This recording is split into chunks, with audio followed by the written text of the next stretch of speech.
आप लोगों ने होमिसाइड और कल्पोबिल होमिसाइड पढ़ा होगा। मानव वध और आपराधिक मानव वध, इन दोनों को आपने पढ़ा होगा सेक्शन 299 और सेक्शन 300 आईपीसी में। वैसे 302 में सीधी सीधी सज़ा है हत्या करने की, इंटेंशन के साथ हत्या करने की, और 304 पार्ट 1 में सज़ा है। एक्सेप्शन जो दिए हुए हैं धारा 300 के अंतर्गत, ये आपको एक लेटेस्ट इसका एक जजमेंट जो सुप्रीम कोर्ट का है वो मैं आपको सुनाने वाला हूँ, जिससे आप समझ पाएंगे कि निर्णय के लिए तो मैं ये कहूँगा कि हुजूर आते आते बहुत देर कर दी, क्योंकि ये जजमेंट बहुत सालों बाद आया। एक काफ़ी लंबी सज़ा उस व्यक्ति ने भुगत ली, सिर्फ जस्टिस का इंतज़ार करते करते कि उसको न्याय मिलेगा। सुप्रीम कोर्ट ने हत्या के आरोपी एक किसान को रिहा करने का निर्देश दिया जिसने 18 साल जेल में बिताए थे।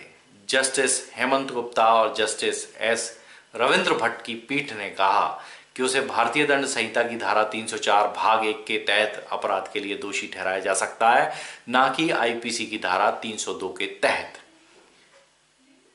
परदेशी राम पर 3/5/2002 को घटी एक घटना में कार्तिक राम की हत्या का आरोप था। दीवार के निर्माण को लेकर उनके बीच विवाद के कारण परदेशी राम ने कथित तौर पर मृतक पर फावड़े से हमला किया और फिर उसके सर पर पत्थर से वार किया और परिणाम स्वरूप मृतक की मृत्यु हो गई। ट्रायल कोर्ट ने उसे भारतीय दंड संहिता की धारा 302 के तहत दोषी ठहराया और आजीवन कारावास की सजा सुनाई। हाईकोर्ट ने उसकी अपील खारिज कर दी थी।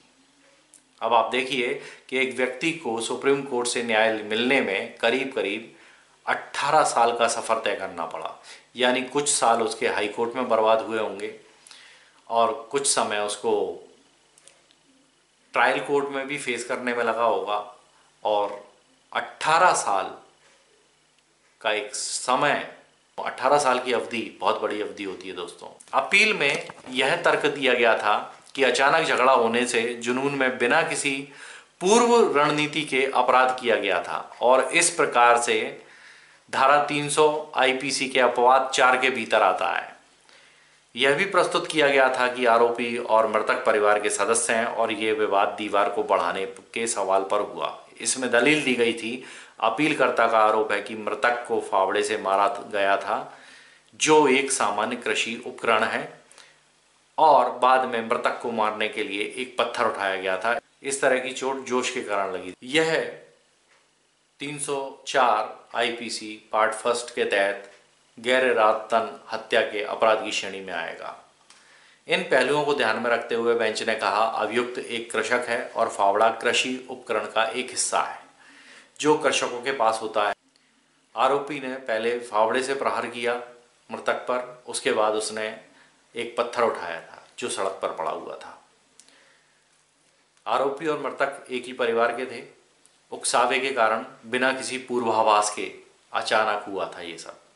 तो उन्होंने पाया, कोर्ट ने, कि ये 300 धारा आईपीसी के अपवाद 4 के तहत अपवाद यानी एक्सेप्शंस जो दिए हुए हैं उनके तहत आने वाला मामला है। मामले की पूरी समीक्षा करने के बाद उन्होंने अपना दृष्टिकोण बताया कि हम पाते हैं कि अपीलार्थी को धारा 304 भाग 1 के तहत अपराध के लिए दोषी ठहराए जाने के लिए उत्तरदायी है।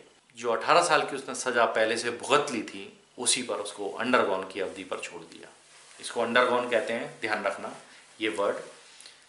अंडरगॉन मतलब जितनी सज़ा वो जेल में भुगत चुका है उसी पर उन्होंने उसको रिहा कर दिया। मतलब 18 साल सफिशिएंट हुए भाई, अब तू जा आराम से घर पे, अपने घर पे रहना, जेल की रोटी मत तोड़, घर जा। तो दोस्तों ये एक मामला था छोटा सा, तो मैंने सोचा आपको बता दूं। इसमें धारा 302 के दोषी को धारा 304 भाग 1 यानी पार्ट 1 के तहत दोषी पाया। उन्होंने उसको हत्या का दोषी नहीं पाया।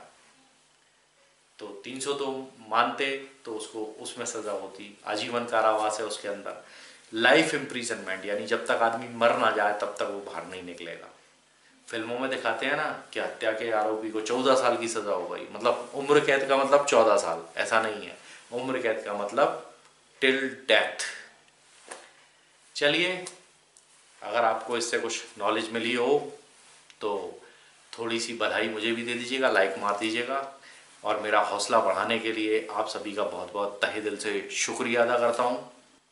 इसी तरह से हौसला बढ़ाते रहिए और मुझे नई एनर्जी मिलती रहेगी आपसे। तो चलिए मिलेंगे दोस्तों अगले वीडियो में, तब तक के लिए बाय बाय, अपना ख्याल रखिएगा।